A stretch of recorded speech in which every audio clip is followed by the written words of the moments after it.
So I usually try to meet everyone as they come in, but today was just impossible. My name is Brazeau. I'm the CEO and founder of MPN Advocacy and Education International in the U.S.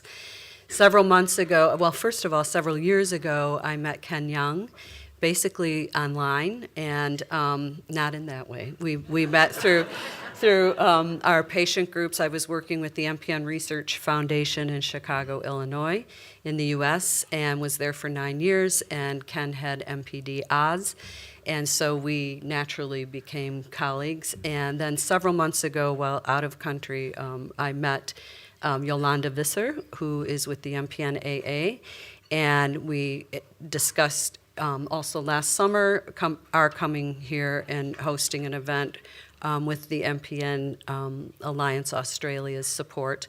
And we are here. We've made it. It's been several months of hard work. We brought 3 U.S. MPN researchers and physicians, and we have several from your country, and it is just going to be a beautiful day. Before I introduce the MPN-AA, there are a few housekeeping things that I do need to share with you. This day is very robust with lots of speakers and lots of things going on. We would ask, if possible, after each speaker, if you, instead of asking questions right at that moment, jot them down. And they are graciously open to answering your questions during lunch, during the breakout session from 4 to 5, and at the Mix and Mingle. These people are extremely accessible, and I'm very grateful for their presence here today. So take advantage of that. We always say we like to bring the experts to the people, and we do believe that you will get answers to questions you have been not sure of.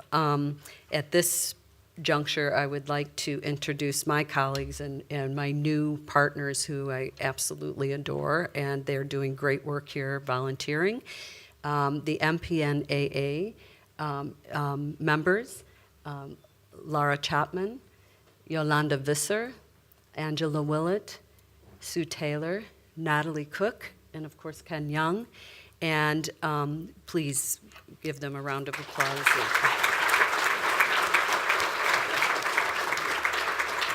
During the course of this day, if you need to talk to these lovely people, please do. If you are longing for another patient, they're trying to put together some things for you that will be useful going forward from today and throughout throughout your journey with an MPN.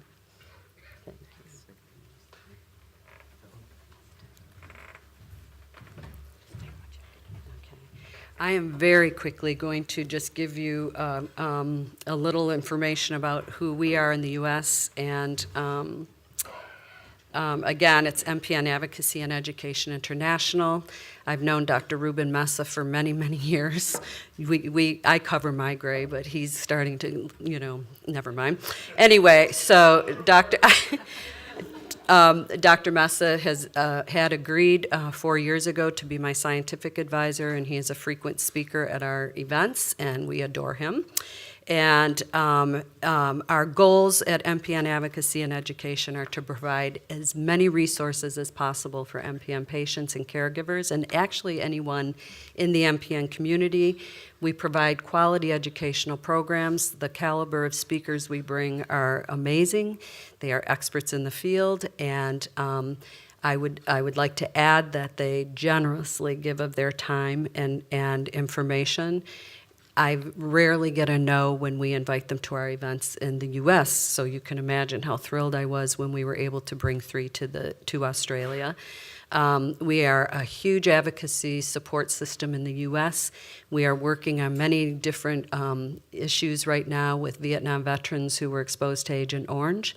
We go to Washington a lot, but we're making progress in getting them help and getting them treatments for their MPNs. They were exposed to Agent Orange, and many, there are over 500 in our database now that have an MPN. We are here to service and care for and offer whatever we can for our patients and caregivers.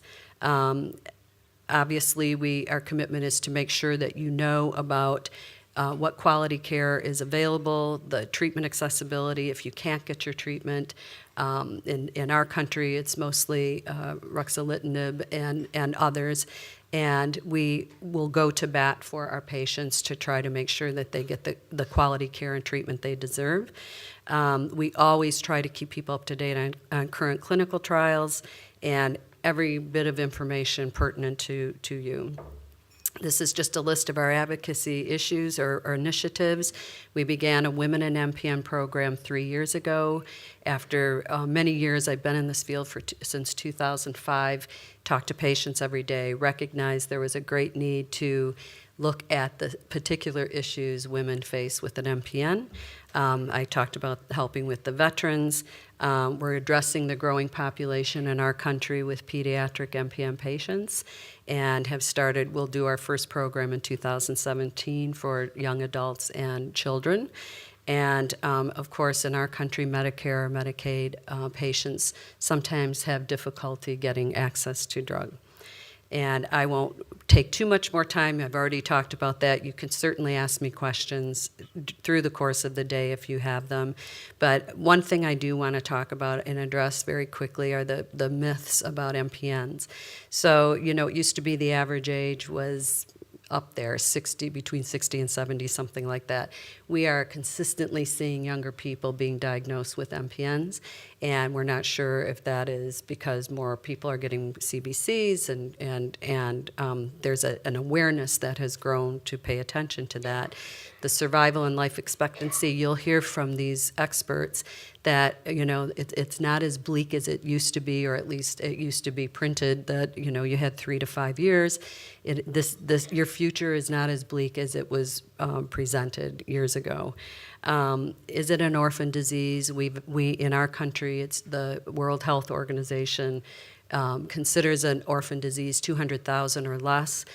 Dr. Messa and I believe that there are more than 200,000 patients in the U.S., and so who knows, that number may change. Treatments perform the same in all patients. We know this is a very heterogeneous group, and we know that some patients take nothing and others are very sick and need multiple drugs for their treatment.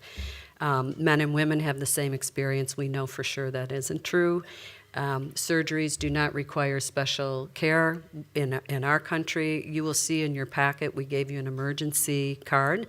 That card you can carry with you, state what MPN you have and who your hematologist is.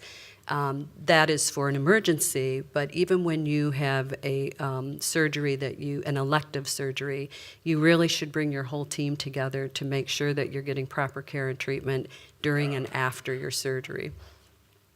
You don't look sick. I'll hurry through this because I'm sure you've all talked about this before. But there are a lot of things that follow a long-term disease diagnosis. And many of our patients talk to us about the mental and emotional challenges, the fear of losing a job, the fear of the economic burden that this disease can place on some people, and the physical limitations. We know through many studies on fatigue that is the most difficult thing to deal with. So how does fatigue play into your average day, going to work, caring for children, whatever your life is like in the course of a day, and depression. And we've just started to notice that many patients are starting to ask their physicians about anxiety and depression and how they can treat that without disrupting the other treatment protocols that they're on. So there's a lot to say about accepting your disease or your diagnosis, taking control of that. Being here is one way to do that. Learn as much as you can. Make sure this is a chronic illness, so you're going to be with your medical team for a long time, and make sure that they're people that you trust and can work with. So again, the educational piece is huge. It will empower you. And if you ever need anything from us, although the MPN AA is very accessible and they will be here for you, but in the meantime, if there's ever anything that we can do from abroad, please let us know. These are social media things. I have no idea what this is. But anyway, but we do have a great newsletter, and we try to keep in touch with our constituents. We have Kathleen Michael, who is my associate director back at the ranch, who has done a beautiful job working with us. Marina Sampiaz-Pede, who was the person you met at the door. She's an associate with us. She does writing and outreach for patients, and she is a former patient, actually. She had a bone marrow transplant. You can talk to her about that. And my girl, Erica Nelligan, is a part-time assistant. Thank you very much.